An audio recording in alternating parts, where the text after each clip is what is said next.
ये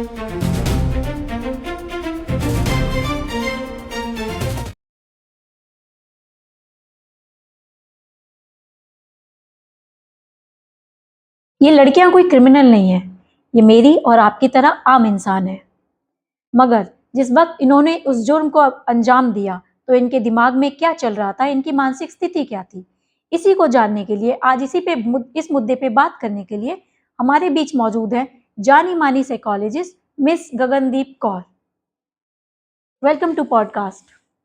Thank you, Rehanika, for inviting me here. Gagandeep ji, जैसे कि आपने सिया के बारे में, मुस्कान के बारे में और ऐसी ही लड़कियों के बारे में सुना होगा। हालांकि ये कोई क्रिमिनल नहीं है, लेकिन अगर एक साइकोलॉजिस्ट के हिसाब से मैं देखूं तो इनके दिमाग में ऐसा क्या चल रहा होता है कि ये इतना संगीन गुनाह मतलब कर बैठती हैं। देखो रिहानिका, इट्स लाइक कि पहली चीज़ तो जो लेटेस्ट केस है उसमें तो वो बहुत ही छोटी है। समझ की बड़ी प्रॉब्लम है एंड अगर हम बात करें तो सोशल प्रेशर बहुत रहता है। फिर पेरेंट्स को क्या जवाब दिया जाएगा? देन खुद भी डिसाइड नहीं कर पा रहे हैं कि हमें क्या चाहिए। सो इस चक्कर में, इस कश्मकश में बहुत सारी प्रॉब्लम्स हो रही हैं। तो राइटफुली किसी से बात, पहली चीज़ तो बात ही नहीं करते। अपने दिल की बात किसी से करें, जिनसे बात कर रहे हैं वो भी सेम एज के हैं, वो भी उल्टी ही राय ही दे पा रहे हैं उनको। बिकॉज़ किसी समझदार से बात करें, किसी बड़े से, माँ-बाप से बात करो, इवन अपने मन की बात आप किसी, इवन जिससे, जैसे इसका मंगेतर ही था अगर हम बात की जाए, तो उन्हीं को एक्सप्रेस कर देते। किसी I love somebody else, I can't marry you, मारने की क्या ज़रूरत थी? So basically lack of decision, lack of taking help, so ये सब बड़ी प्रॉब्लम्स आ रही हैं जिसकी वजह से ये रैशनल डिसीजंस ले पा रहे हैं। गगनदीप जी, अगर हम जेनजीज के हिसाब से देखें तो ये इतनी कम उम्र के बच्चे, 18 साल, 19 साल, 15 साल, इतनी कम उम्र के बच्चे इतना क्रिमिनल माइंड कैसे होता जा रहा है? क्या आपको लगता है कि ये स्कूल की तरफ से या फिर एनवायरनमेंट की तरफ से या फैमिली की तरफ से कुछ ऐसी कुछ कमियां हैं? एक साइकोलॉजिस्ट के हिसाब से आप इसे किस नज़र से देखती हैं? रिहानिका जी, इसका आंसर तो बहुत बड़ा हो जाएगा, लेकिन शुरुआत से शुरू करते हैं। आपने बोला स्कूल से, उससे पहले हम घर से क्यों ना शुरू करें? हम घर में जो एनवायरनमेंट बच्चों को देते हैं, सबसे पहले तो वो अफ़ेक्ट करता है। आजकल न्यूक्लियर फैमिलीज़ हो गई हैं, एक-एक बच्चा हो गया है, उसमें डिसिप्लिन नहीं है, हम इकट्ठे बैठ के खाना नहीं खाते। बच्चे अपना सारा सामान अपने कमरे में ले जाते हैं, दरवाज़े बंद करते हैं। पेरेंट्स उसमें कोई ऑब्जेक्शन नहीं कर रहे हैं बिकॉज़ प्राइवेसी की बात आ जाती है। माँ-बाप से प्राइवेसी की क्या ज़रूरत है बच्चों को? देन आपने हर बच्चे के हाथ में मोबाइल पकड़ा दिया। ओटीटी प्लेटफ़ॉर्म्स हैं उनके ऊपर, कोई सर्विलेंस नहीं है, फ्री में इंटरनेट अवेलेबल है। कभी ओटीटी कंटेंट चेक किए? बच्चे आपके क्या देख रहे हैं? क्या उनके दिमाग पे असर पड़ेगा? पुराने टाइम पे कहा जाता था सुबह उठ के पाठ पूजा करो, शाम को पाठ पूजा करो। इवन जब एक औरत प्रेग्नेंट होती थी, तो गीता सुनाई जाती थी कि जो आप पढ़ोगे वो आपके वूम्ब के अंदर बच्चे को पता चलता है। तो जो ये चीज़ें देख रहे हैं, क्या आपको नहीं लगता कि उनका उनके ऊपर असर होता होगा? देन नो सुनने की आदत नहीं है। हमने सब कुछ तो प्लेटर में सजा के उनको दे दिया है। सो ये सारी चीज़ें जाके पाइल अप होके, ये एक दिन में नहीं होता है सब कुछ। ये जो सिया ने किया, ये एक दिन में नहीं हुआ है। ये बहुत सालों का उसको नो सुनने की आदत नहीं, उनको क्या चाहिए जो लाइक अगर एक लाइफ पार्टनर की भी बात करें, तो उनको तो शाहरुख खान चाहिए। क्या सिर्फ़ एक हेयर एक्सटेंशन की वज़ह से हुआ है ये सब कुछ? बहुत सारे रीज़न्स होंगे। देन ईज़िली अवेलेबल था जो दूसरा बॉयफ्रेंड था। सो ये किसकी गलती है? पेरेंट्स को पता था? पता था तो उन्होंने कुछ क्यों नहीं किया? नहीं पता था तो क्यों पता नहीं था? सो एज़ अ सोसाइटी हम सबको मिलके इसके लिए कुछ करना है, केवल एक से नहीं होगा। जेनजीज की अगर हम बात कर रहे हैं तो एज अ साइकोलॉजिस्ट आपके पास कोई ऐसा केस या क्लाइंट आया हो जिसे आपको सुन के ये लगा हो कि इतनी सी उम्र में इसका क्या माइंडसेट है और इसके लिए मैं क्या कर सकती हूँ? सी केस तो बहुत आते हैं बिकॉज़ हमारा काम ही ये है। Each and every day since morning till evening कुछ ना कुछ तो चलता रहता है।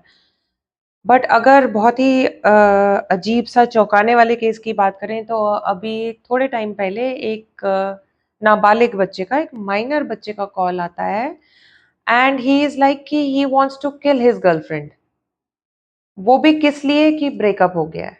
एक माइनर बच्चे का पहली बात तो अफेयर होना, दूसरा फिर उसको he is thinking of the crime which is non acceptable.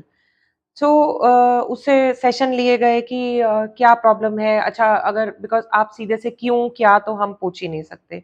Then पूछा गया कि कैसे करना चाह रहे थे? थोड़ा जब रेपो बिल्डअप हो गया, उसके बाद जब चीज़ें थोड़ी फिज़ डाउन हो गई, सो वो कह रहा है कि मेरे पास यूवी गन है, मैं उससे उसको शूट कर दूँगा एंड किसी को पता भी नहीं चलेगा। देन आई आस्क्ड कि भई मुझे तो ये नई टर्म पता चली है कि ये ऑपरेट कैसे होता है? तो ही सेड कि ये मसल को टियर कर देता है।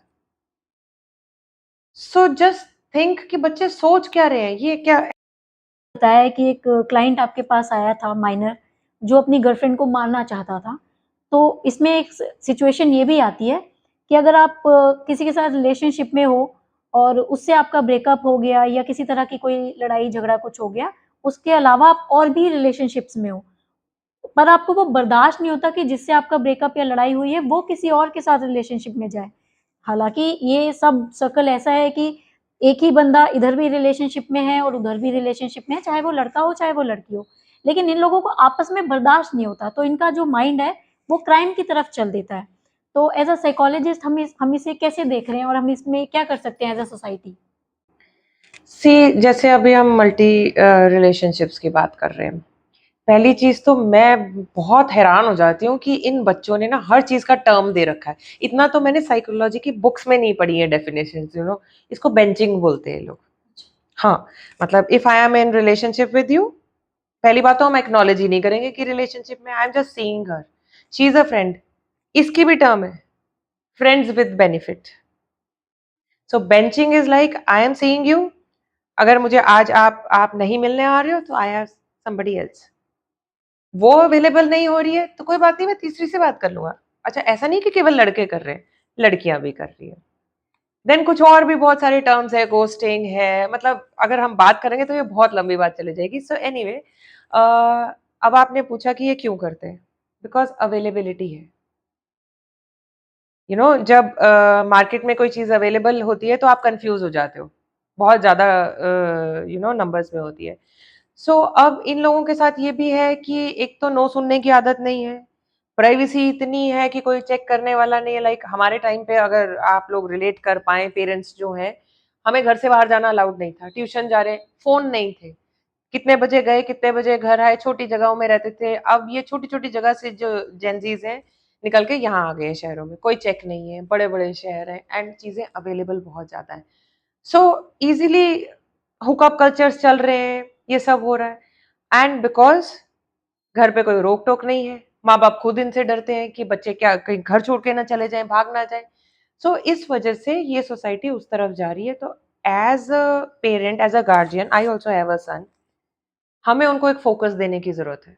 किसी तरफ, किसी एक तरफ इनका ध्यान लगाइए, अगर पढ़ाई की तरफ समबडी हैज़ अ हॉबी तो उस तरफ जाएँ, तो तभी हम इन सब चीज़ों से इनको रोक पाएँगे। अदरवाइज़ तो this is getting worse day by day. Gagandeep ji, जो जेनज़ीज़ हैं, जो इतनी जल्दी सेक्सुअली एक्टिव हो रहे हैं और हर चीज़ उन्हें बहुत जल्दी चाहिए। पेशेंस बिल्कुल जैसे मान लो ज़ीरो हो चुका है। बच्चे अगर आप कहोगे, इतने ज़्यादा सेक्सुअली इतनी जल्दी क्यों एक्टिव हो रहे हैं? इसके पीछे का क्या रीज़न होगा? सी फर्स्ट ऑफ ऑल तो जैसा कि आपने कहा कि क्यूरियोसिटी क्यों है? सबसे पहले हमने मोबाइल दे दिए इनको, इंटरनेट दे दिए। और मैं सबसे पहले यहाँ कहना चाहूँगी कि मैं सेक्सुअल एजुकेशन के बहुत साथ हूँ and I advocate that because मैं ऑर्गेज़्म गैप पे ही काम कर रही हूँ इस टाइम पिछले 1 साल से एंड येस, बट उसका एक तरीका होता है। ये तरीका नहीं है कि आप पॉर्न देख के वो करना शुरू कर दो एंड फ्रीडम का गलत नाजायज़ इस्तेमाल करना भी बहुत बुरी बात है। उसी चक्कर में सोसाइटी ये जेनज़ीज़ जो कर रहे हैं वो गलत चीज़ें होती जा रही हैं। पेरेंट्स का यहाँ फ़र्ज़ बनता है कि अपने बच्चों को घर पे एजुकेट करें। मैं ये नहीं कह रही कि आप उनको पूरी प्रक्रिया बताओ, वो तो सब ऑलमोस्ट पता चल जाती है। लेकिन the right way, right as to perform that and उसके कॉन्सिक्वेंसेस क्या होंगे। ये जो मल्टीपल रिलेशनशिप्स हो रहे हैं, ये भी इन्हीं वजह से ही हो रहे हैं। एक्सप्लोर करना चाह रहे हैं। So basically you don't know what you are doing. You are just stimulating your brain और आपको यही नहीं पता चल रहा, उसकी वजह से आप फिज़िकली, साइकोलॉजिकली बहुत सारा हार्म कर रहे हैं अपने आप को, उसका आपका मेंटल स्टेटस पे बहुत फर्क पड़ता है, because then you won't be able to live with one partner, क्योंकि आप मल्टीपल जगह जा रहे हैं, इसीलिए शादियां नहीं हो रही, because they don't want to do. क्यों? क्योंकि एक के साथ कमिटमेंट करनी पड़ेगी फिर। So that is the issue. Gagandeep ji, ये सब तो चलिए बहुत अच्छा लगा आपसे बात करके। इसे साइड करके हम थोड़ा सा आपके बारे में जानना चाहेंगे। आप नेशनल चैंपियन रही हैं, गोल्ड मेडलिस्ट रही हैं स्विमिंग में, आप फैशन डिजाइनर रही हैं, 3 पेटेंट भी हैं आपके नाम से और आप पीएचडी भी कर रही हैं। तो इन सारी फील्ड से हटके आप साइकोलॉजिस्ट कैसे बन गई? सो आपने इतनी सारी चीजें बता दी, लेकिन एक चीज रह गई जो मैं पिछले 22 सालों से 25 सालों से कर रही हूँ। मैं रियल एस्टेट कंसल्टेंट भी हूँ यहाँ नोएडा में। सो हमारी 3 फर्म्स हैं, पूरी फैमिली हम उसमें कर रहे हैं। बट जब 2019 में कोविड का टाइम आया, so then we had nothing to do, क्योंकि सब लोग अपने घर पे थे। तो देन आई थॉट कि कुछ पढ़ा क्यों ना जाए। सो बिकॉज़ जो जिस तरह का माहौल था कोविड में, आप सबको लोगों को पता ही है कि लोग डिप्रेशन में जा रहे थे, एंग्ज़ायटी हो रही थी, कितने सारे डिवोर्सेस हुए उस टाइम, क्योंकि लोगों में पेशेंस कम हो रही थी। So then I started studying psychology. तो एंड क्योंकि मेरे फादर साहब बोलते हैं कि जब कोई काम करो तो उसको अच्छे से करो, so I started from graduation only. So I did my graduation, then masters from IGNOU. And as you said कि मेरा पीएचडी का टॉपिक भी थोड़ा सेंसिटिव है, and even in masters also I did it on sexual abuse on women in India. So वो भी qualitative research थी, मुझे कंडक्ट करने पड़े। And I have been to sex workers also that time. Gagandeep ji, आपकी स्टोरी काफ़ी inspiring है और काफ़ी लोग इससे इंस्पायर हुए इंक्लूडिंग मी। अब मैं ये जानना चाहती हूँ कि एज अ साइकोलॉजिस्ट आप हे पेल से कैसे जुड़ी हैं और हे पेल बाकी लोगों की सबकी मदद कैसे कर रहा है? ओके, इट्स लाइक कि अभी जैसे कि मैंने बताया कि मैं पीएचडी कर रही हूँ, सो मेरे पास काफ़ी सारे ऑफर्स आ रही थी, and I have my own practice also. So out of nowhere the founder of the app, he calls me and he asked me कि if this is the concept, he told me, and if I would like to join him. So I said okay, why not, let's give it a try, because इसमें बहुत सारी facilities हैं या बहुत सारी अच्छी qualities हैं जो मुझे पसंद आई। जैसे कि इसमें अगर कोई क्लाइंट कॉल करता है तो उसका कोई भी डिटेल हमारे साथ शेयर नहीं किया जाता। एंड अगर मान लो आपको रात बेरात या किसी भी टाइम कोई प्रॉब्लम होती है, तो आप उसी टाइम तो साइकोलॉजिस्ट के पास नहीं जा सकते। एंड इस ऐप में 24/7 कोई ना कोई आपकी मदद के लिए है। And we have categories, we have psychologist also, psychiatrist also, therapist also, and pals also. Why pals? कभी कभी हमें कोई ऐसा नहीं चाहिए होता कि हमें कोई कुछ बताए कि हमें क्या करना है, समझाए। कभी कभी हमें सिर्फ एक सुनने वाला चाहिए होता है कि हम क्या फील कर रहे हैं। मेरा सिर्फ रोने का मन हो रहा है, अब मैं अपनी माँ के सामने रोऊँगी या फादर के सामने रोऊँगी, वो परेशान हो जाएँगे। किसी दोस्त को कुछ बताऊँगी तो इसका कोई गारंटी नहीं है कि कल वो चीज़ हमारे अगेंस्ट यूज़ करेगा। बट अगर आप हे पहल पे मुझे कॉल करते हैं या आपको कॉल करते हैं, सो हमें नहीं पता है कि आप कौन हैं। आप अपनी कोई भी प्रॉब्लम डिस्कस कर सकते हैं, एंड देन कोई वेटिंग नहीं है। दूसरा, इसके जो चार्जेज़ हैं, वो भी ₹5 टू ₹70 पर मिनट है। अगर आप एक सिंपल 45 मिनट्स का सेशन भी बुक करते हैं, वो भी 2,000-2,500 से ₹5,000 बनता है। यहाँ पे आपके पास बेस्ट से बेस्ट साइकोलॉजिस्ट या जो भी थेरेपिस्ट हैं, बहुत ही सस्ते रेटों में और क्वालिफाइड लोग ही मिलते हैं। So that is why we tell कि आप हे पैल पे कॉन्टैक्ट करें, बिकॉज़ इससे आपकी आइडेंटिटी रिवील नहीं होती। With the click of a button आप हेल्प ले सकते हैं, चाहे वो पैशनेट लिसनर हो, चाहे वो स्पेशलिस्ट हो, एंड बहुत ही इकोनॉमिक रेटों में।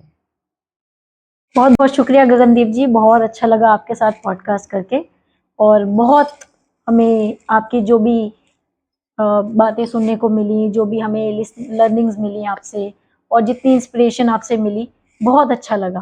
Thank you. Thank you. ये थी हमारे साथ जानी-मानी साइकोलॉजिस्ट गगनदीप कौर।